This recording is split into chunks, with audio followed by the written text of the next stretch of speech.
বিসমিল্লাহির রহমানির রহিম। আসসালামু আলাইকুম। এখানে আমি সুজি দিয়ে পিঠা বানাবো, বড়া পিঠা। সেই জন্য সুজি আর চিনি আর হয়েছে একটা কলা এটা দিয়ে মাখিয়ে রেখেছি আধা ঘন্টা। এখন আমি ভাজতে যাব। দেখেন ফুলে কত সুন্দর হয়েছে। এখন আমি তুলে নেব।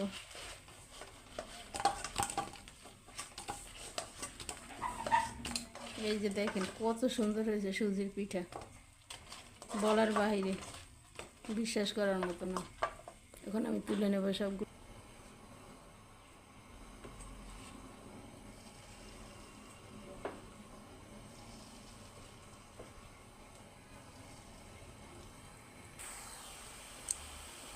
দেখছেন বন্ধুরা কত সুন্দর হয়েছে আমার সুজির পিঠা। ভাবতে পারেন যে এত সুন্দর হবে সুজির পিঠা? অনেক সুন্দর হয়েছে, দেখেন, দেখার মতো। ফুলে একদম ডুবা ডুবো হয়ে গেছে। শুধু সুজি দিয়ে পিঠা। আমি আধা ঘন্টা রেস্টে রেখেছি এই সুজির পিঠা ময়ানটা মাখিয়ে।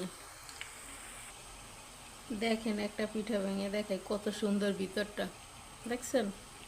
এই যে একদম সফট, নরম তুলার মতো, আর কত সুন্দর জালিদার হয়েছে ভিতরটা।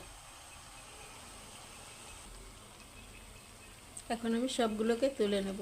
হয়ে গেছে।